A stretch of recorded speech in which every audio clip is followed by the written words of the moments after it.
The first thing that we need to evaluate are member forces. And to do that, we need to identify what is an axial member. An axial member can support only axial forces. It cannot support moments. It's loaded only at its joints, at its ends. All members in a simple truss are axial members. Commonly, each axial member is identified by its endpoints, as we saw in the previous lesson through the example problem, such as point A, point B, point C, point D. And the force in the member is designated by the symbol for the two endpoints. So it'll be, if we have an axial force, it'll be the force going from point A to point B. Since the ends are assumed to be pinned and therefore are rotation free, an axial member cannot support moments. A column is not necessarily an axial member. This is because a column does not necessarily have pinned ends. It can support moments. Also, columns are not necessarily loaded at their ends only. Axial members must also support their self-weight. However, this is typically ignored for breadth problems, for the breadth exam type of problems. Axial loads in a member only create normal stresses in the member. So this is a key idea. Axial loads in a member will only create normal stresses in the member. You may be tested on a theoretical question about this topic, that axial loads in a member will only create normal stresses in that member.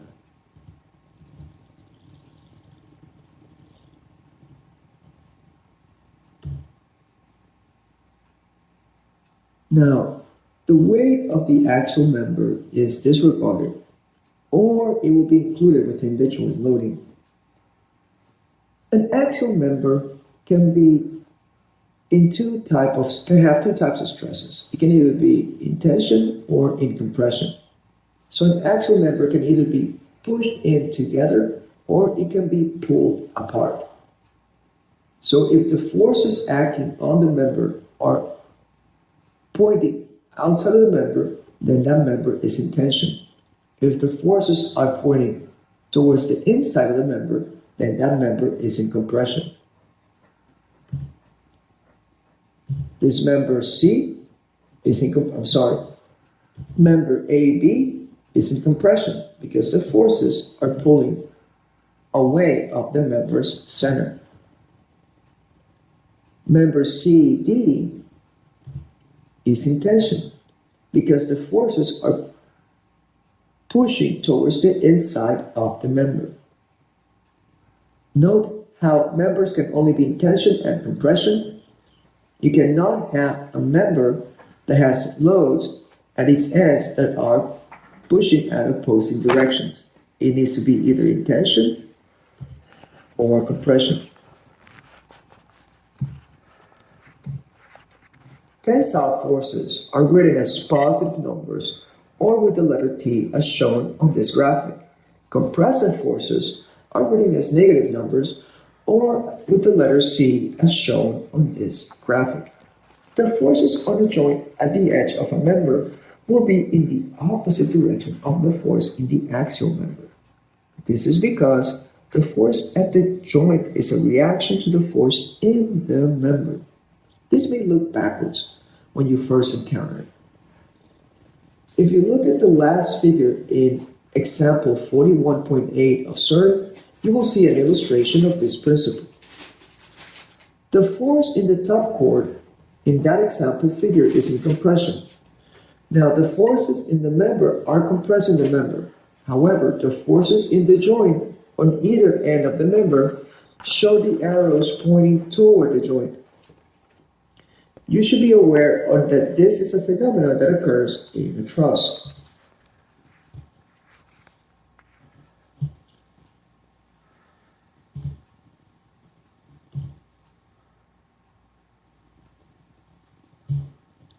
Now here we see some figures on example 41.8 of CERN.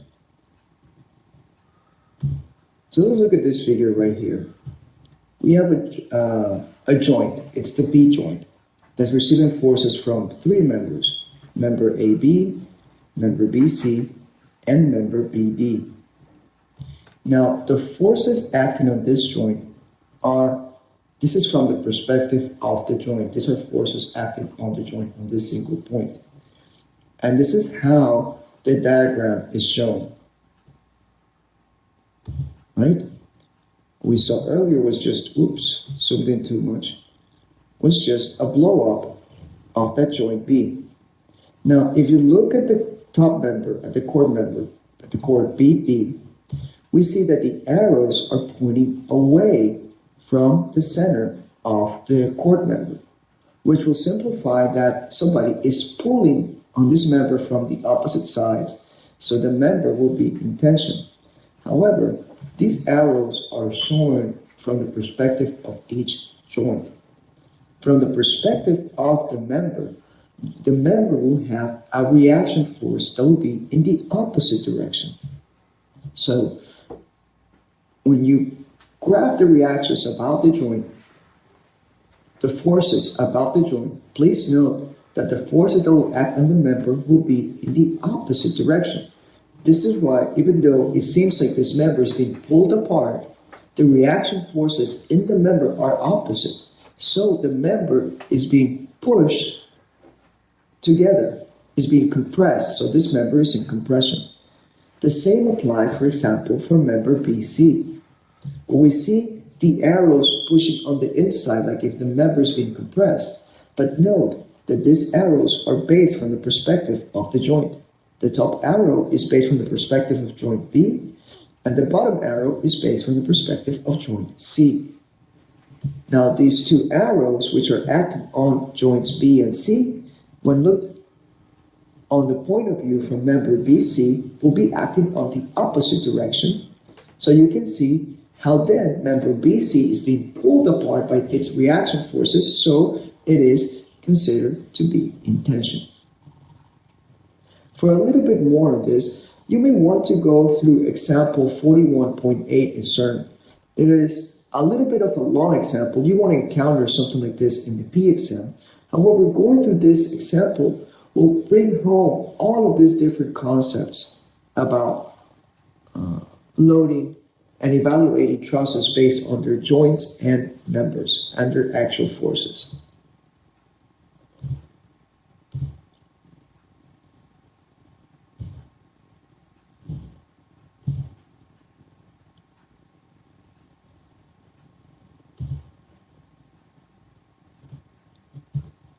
Now continue with axial members. The line of action of a force will coincide with the longitudinal axis of an axial member. Horizontal members carry horizontal loads only. Vertical members carry vertical loads only. Pretty straightforward, right?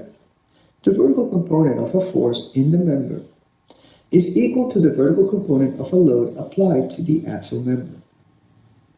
So the vertical component of a force in the member is going to be equal to the vertical component of a load applied to the axial member.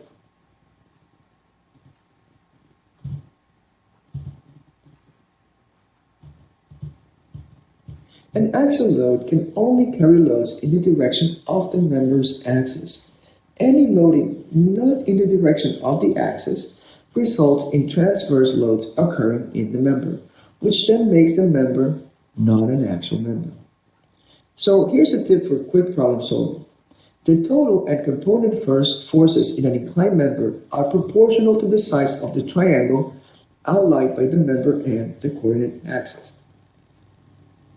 So the total and the component forces in an inclined member are going to be proportional to the size of the triangle. So you can use a little bit of trigonometry to solve for inclined members. The horizontal component of a force in the member is going to be equal to the horizontal component of the applied force to the actual member.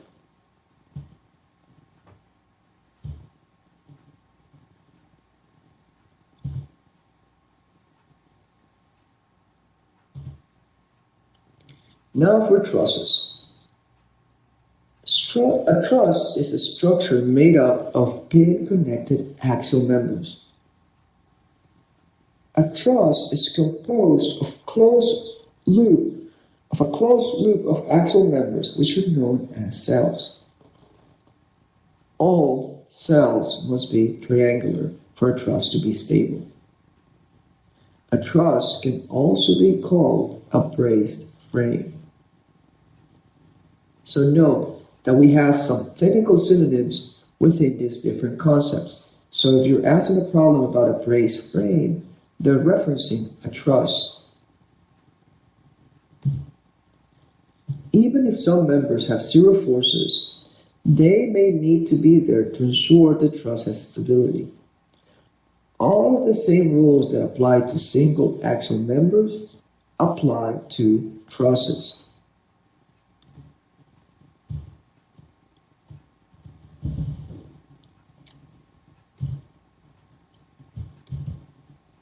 So here we have the schematic of a typical truss.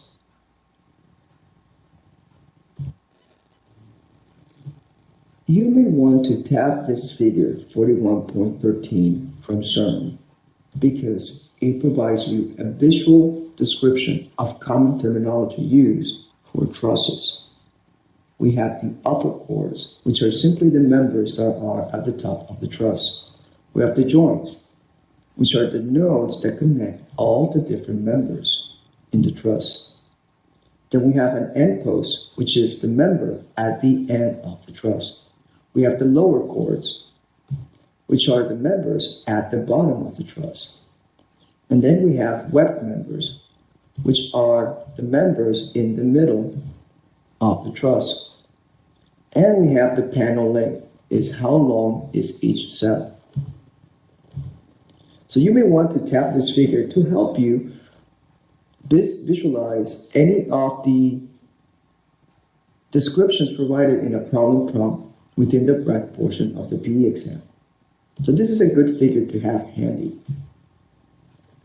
as it identifies the chords, end posts, panels, and other elements of a typical truss. A truss behaves similarly to a wide flange beam. One can think of the upper and lower chords of a truss as the flanges of the beam. The web members act as the web of the beam. A simply supported truss with vertical loads applied to it will create tension in the lower chord and compression in the upper chord, much like the forces in the lower and upper phalanges of a wide flange beam. You can use this as a gut check when you're reviewing problems in the PE exam. Now, when solving for a simple truss, such as the ones that you'll be working on in the exam, the answers can be checked to see if the core forces make sense, if they were replaced by a beam. Note that one could conceivably draw a truss as a tension or as a compression member, but that does not follow this rule of thumb. However, it will definitely be the exception to the rule, especially for simple trusses. The web of the truss does not simply relate to the stresses in the web of a beam. Though outside of the scope of the breadth portion of the exam, concrete design has provisions to use a truss model for the design of concrete beams. This method is known as the strut and tie method when we solve for concrete structures.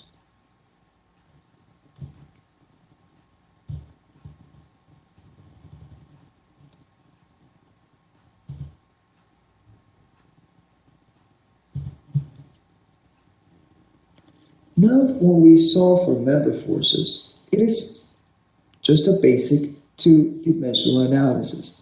That's why these type of problems are prime candidates to show up in the breadth portion of the PE exam. Now, on a two-dimensional analysis, the truss loads act only in the plane of a truss. There are no loads or reactions orthogonal to the page, which means going into the page or out of the page. All of the loads act only in the plane of the truss, which leads us to being a two-dimensional analysis. Now, Internal forces in truss members will hold the various truss parts together.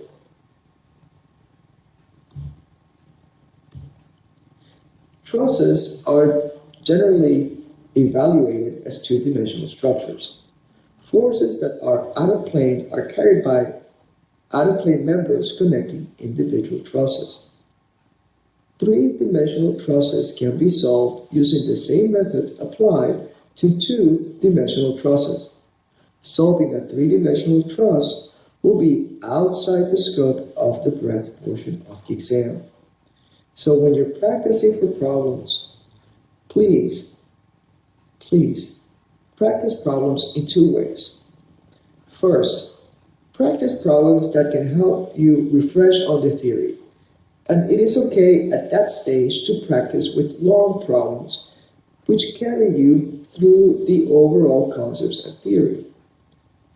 Then, a little bit later into your study schedule, you should focus in practicing and solving for exam-type problems, or for problems that only cover concepts and topics that will be encountered in the exam. And those problems are really easy to spot. You should be able to solve them within 6 to 8 minutes. So do not practice for problems that focus on concepts that lie outside the exam, or for problems that are just long problems that do not help you refresh on the theory, because that will simply won't put you into the mechanics of solving exam type of problems.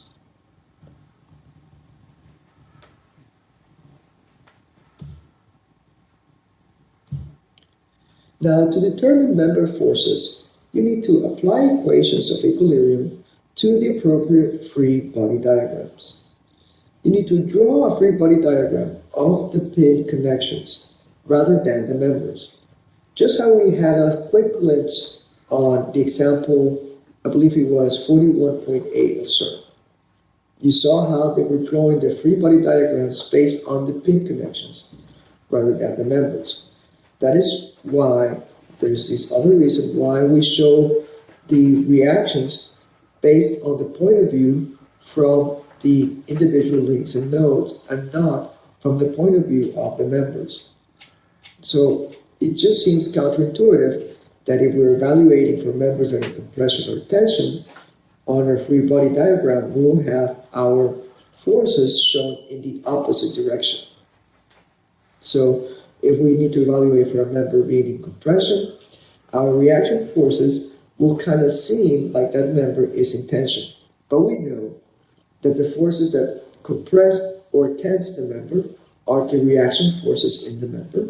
So the reaction forces in the member are going to be in the opposite direction. They're going to be a mirror image of the forces acting on each node at the end of the member. Then we draw a pin in compression that shows the force arrows pointing toward the pin, away from the member. A pin in tension will be shown with force arrows pointing away from the pin toward the member. As a check, with typical bridge trusses supported at the ends and loaded downward at the joints, the upper cords are almost always in compression, and the end panels and lower cords are almost always in tension. Figure 41.14 of CERN shows several different types of trusses, each of which are useful for a specific practical application.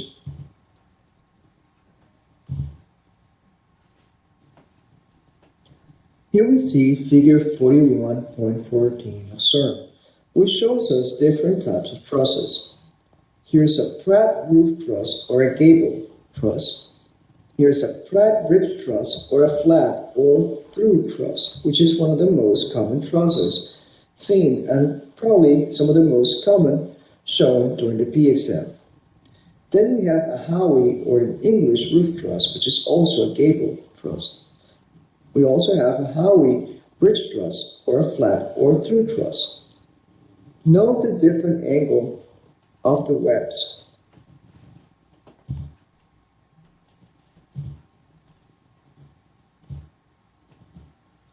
Then we have a thick roof truss, a thick roof truss with a camber bottom chord, and a scissors roof truss. We also have a Warren bridge truss, a K bridge truss. So many different types of trusses that you can see in the P exam. The most likely trusses that will appear in the exam will be those flat trusses, such as the ones used for bridges, such as the Warren bridge truss, the Howie bridge truss, or the Pratt bridge truss. And of course, any additional combination. The key thing is that each cell needs to be a triangular shape in order to maintain the theory behind using trusses.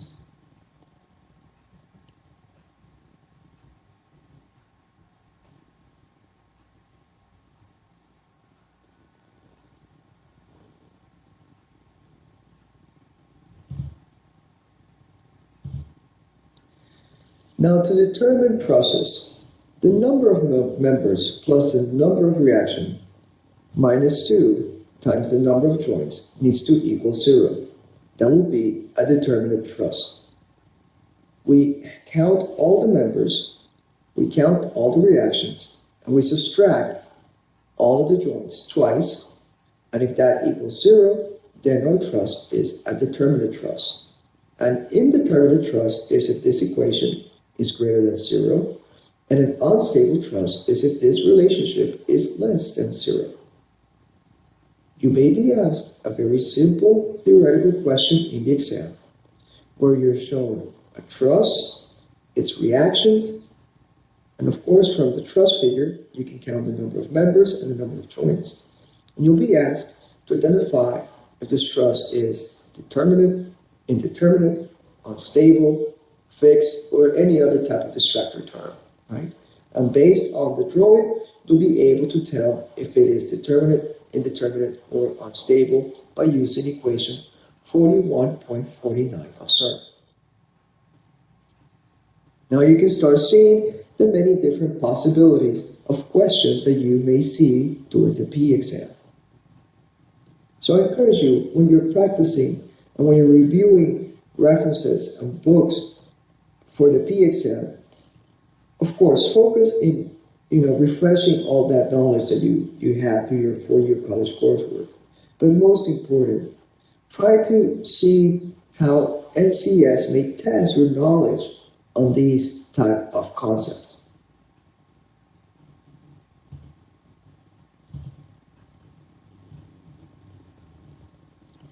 The methods discussed in this course are applicable to determinate structures. That's what we're going to review. And that's the scope of the breadth portion of the exam, is determinate structures. Indeterminate trusses will be outside the scope of the course and, of course, outside the scope of the breadth portion of the exam. Determinate means that the truss can be solved using statics alone. That's what, if a truss is a determinate truss, it means that we can solve for that truss simply using statics. Typically, determinate trusses are stable. However, we can design the determinate trusses to be unstable. Indeterminate trusses will have more knowns than the equations that we have to solve. Unstable trusses typically have one or more cells that are not triangles.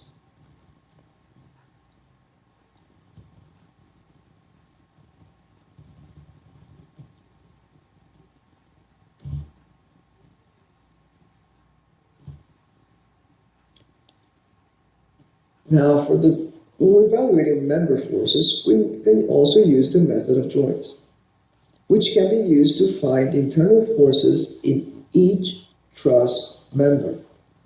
You apply the equations of equilibrium in the x and y directions for each joint.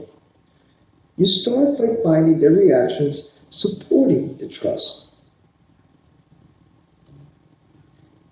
You should be aware that the method of joints can show up on the exam because it is a quick method to learn and it does not require the same level of engineering judgment as other methods for evaluating trusses. For some structures, it may take a long time to solve a problem using the method of joints. The method of joints is inefficient if only one member is being solved for, especially if the required member is in the middle of the span, as it will require calculating the forces all the way from the support. Because for the method of joints, you need to begin calculating everything from the support and then you slowly start moving towards the inside of the truss. The CERN example problems are very good PE type of problems. You should become familiar with all three methods described in CERN. One way to do this is to solve example problems using the different methods than those are published in the solutions or the step-by-step solutions.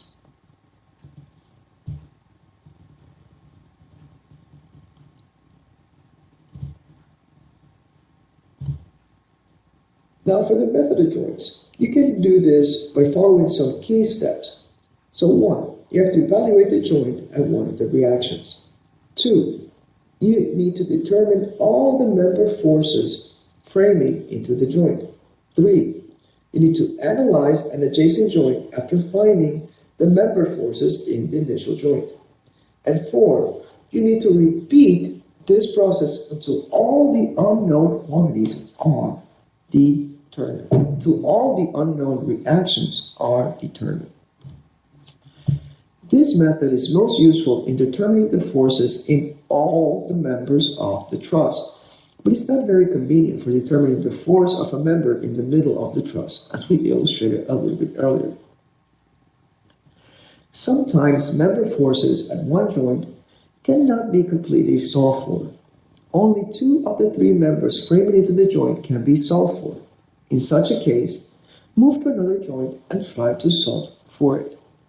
It is useful to draw the forces on the joints of the truss directly on the practice problem. First, you need to try to draw something typically to scale. This will allow you to draw the components of the member forces to scale without needing a ruler. This is helpful to verify whether the horizontal component of a force should be larger or smaller than the vertical component. Second, it helps to identify the direction of the forces. Of course, drawing things to scale may not work for all of us, right? Some of us may be more more need when we do drawings, especially in a high pressure environment such as the PE exam.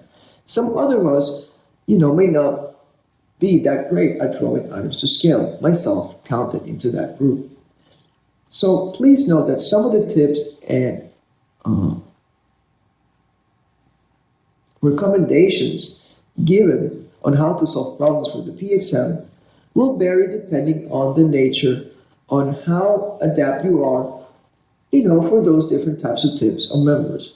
Now, one example I like to give is that of using algebra to solve out for equations in the PE exam versus the method of using trial and error to solve for that specific formula.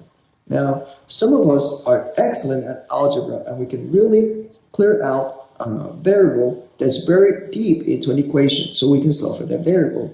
For some others, that is not the case. So a trial and error method is more convenient and less prone to errors by trying to use algebra to solve out for a variable that's very deep into an equation.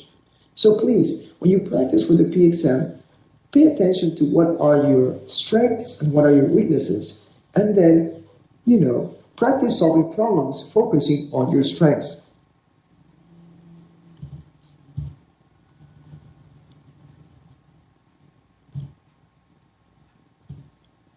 Now, the method of sections. This is a direct approach to finding forces in any truss member. So to use the method of sections, the first thing you have to do is to find the support reactions. The second step is you make a cut through the truss, passing through the unknown member. You apply conditions of equilibrium to the remaining truss portion. This method is convenient when only a few truss member forces are unknown. Finding the support reactions is the first step to solving any truss system. Please note that you need to understand how to find these reactions. The method of sections requires students in the PE exam to make a cut through the truss in such a way that only one force can be solved for using the equations of equilibrium. Typically, the equilibrium equation for a moment is used with the method of sections. The cut and sum method is similar to the method of sections. It applies only the vertical equilibrium condition to solve the truss. It can only be used to find forces in inclined members.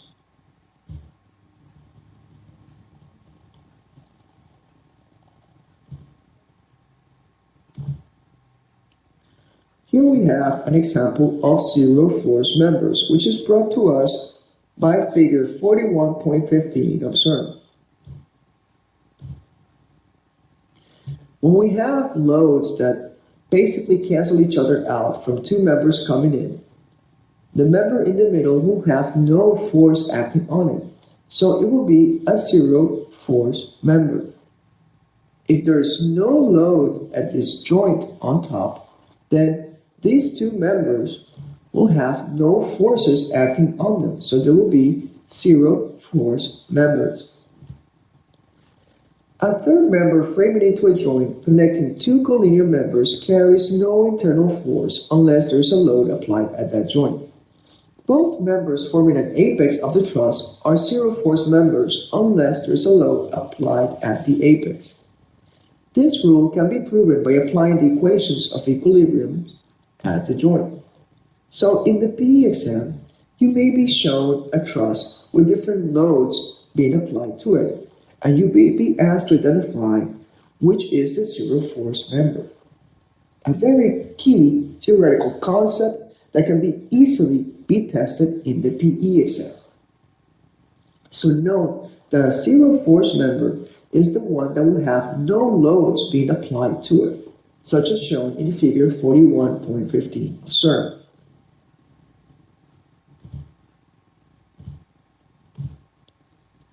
You should take some time to learn about recognizing zero force members because, as I noted, this can be tested in the exam. And in addition, this can be used to simplify the solving of a truss.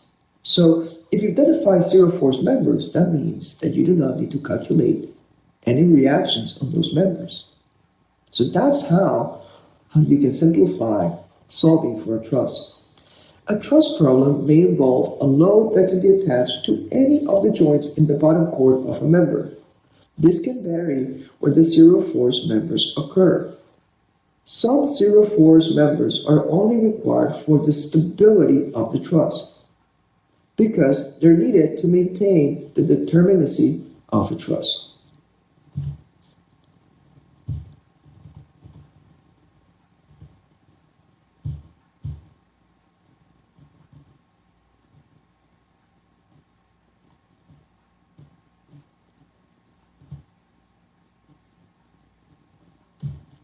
So let's put the concepts, theories, and equations that we have gone through to the test by solving a problem. And this is the second problem of the structural mechanics lesson. We see a truss shown here on the slide, and it's the same truss that we saw for problem 1. We're being asked to find what is most nearly the force in member AD. What is the force in member AD? Is it 10 kilonewtons, 12 kilonewtons, 14, or 16 kilonewtons? If you would like to solve this problem using the concepts that we have reviewed so far on your own, please pause the video at this point.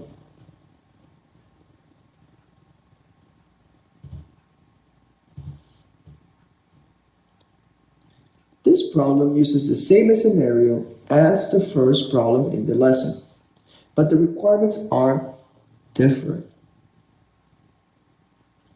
You can use this to bring home your knowledge learned so far within the same practical type of problem.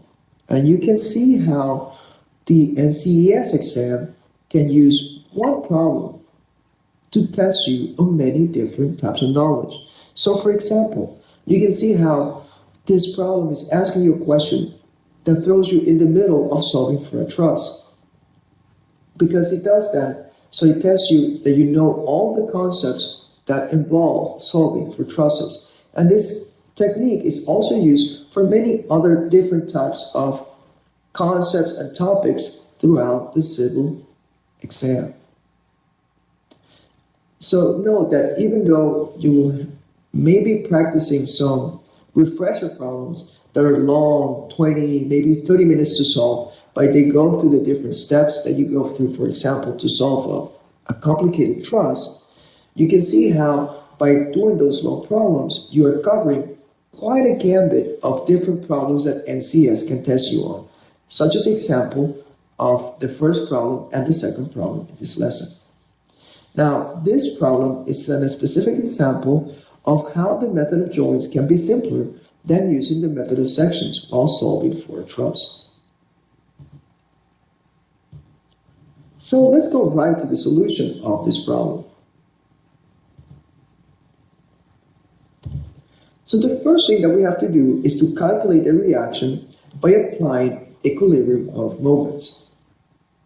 And this is the first step that we took to find the reaction at A during the problem number 1, which is 8.75 kilonewtons.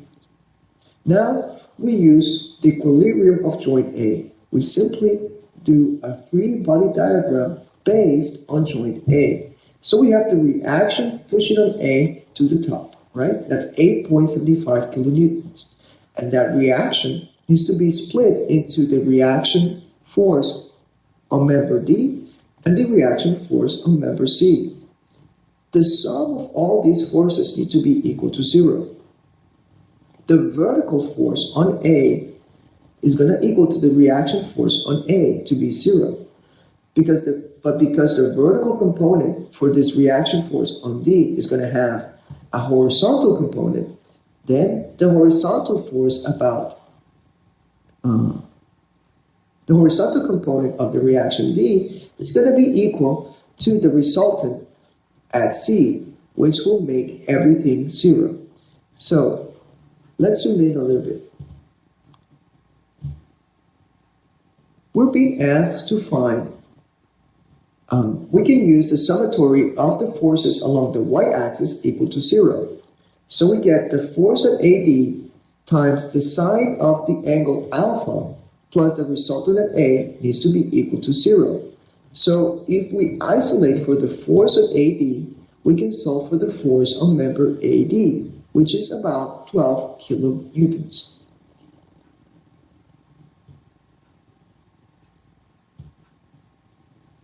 And the force in AD is the force in this member between A and D, which represents the reaction on D.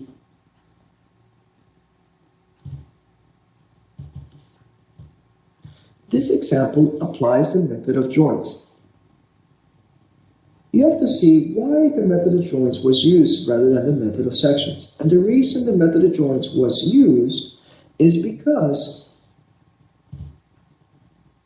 we're being asked to find the force on member AD, and member AD is right at the pin connection, right at the reaction. That is why the method of joints was used, because we were not asked to find a force on a member in the middle. Because for the method of joints, we start at the reactions.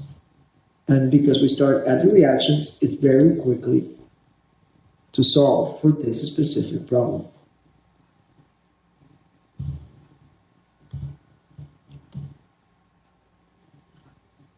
One reason is that the method of sections also requires to sum the moments about B, which is on the opposite side of the truss from the member.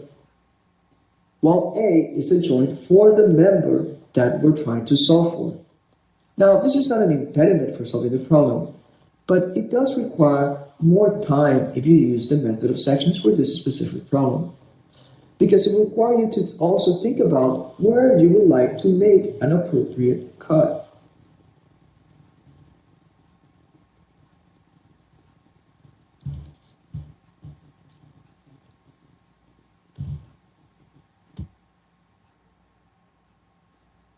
Now let's look at some of the other methods used to solve for trusses. We have, in addition to the join method, we have the cut and sum method. The cut and sum method can be used to find forces in inclined members. So let's illustrate this through an example.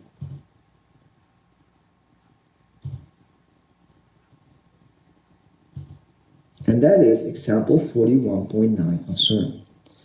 We're being asked to find a force in member BC for the truss in example 41.8. We're being asked to find a force in member BC. Remember how our method of joints was asking us to find the force on a member right adjacent to the reaction. Now this one is asking us to find the force on a member in the middle of the truss.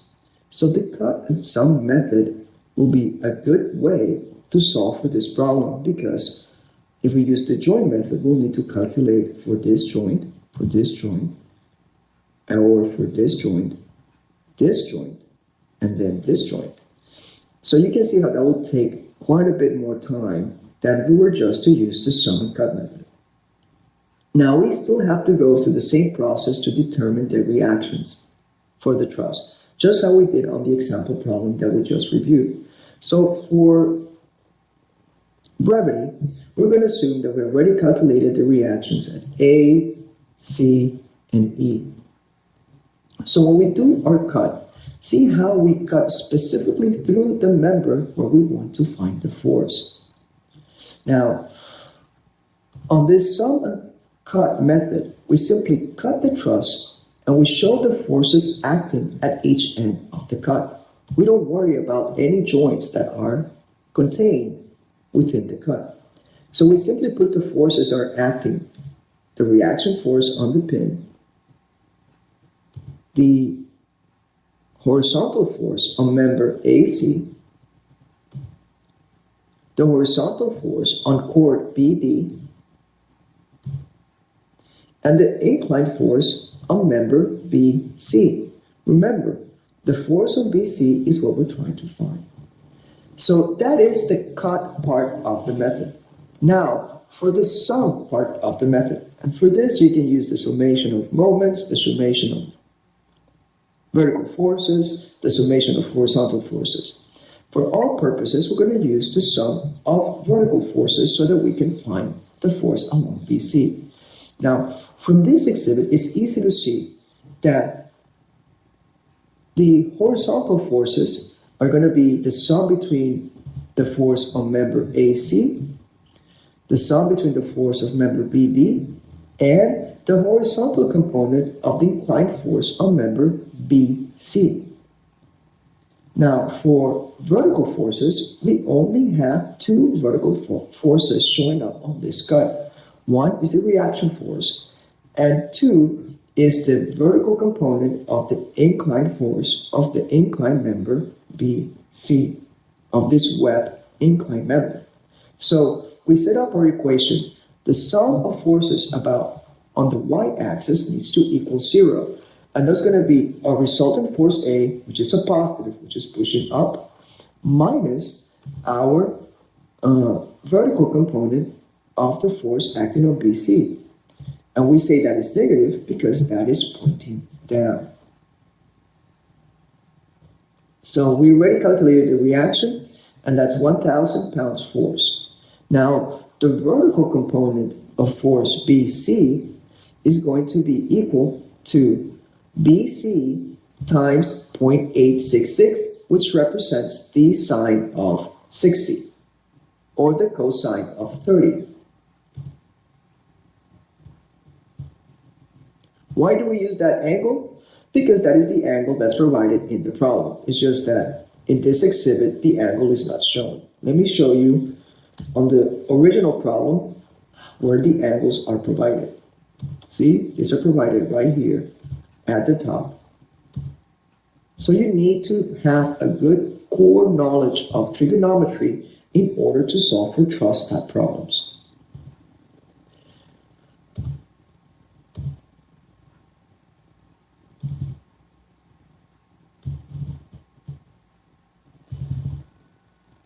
I think I might have gone too far with the sum. No, with the sum. No, that's okay.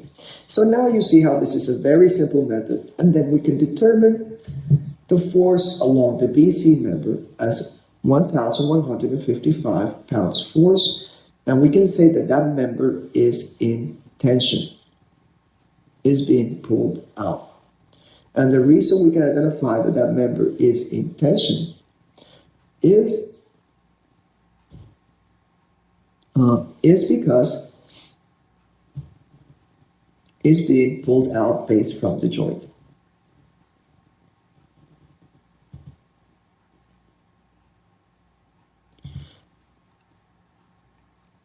So now let's review the method of sections. The method of sections is a direct approach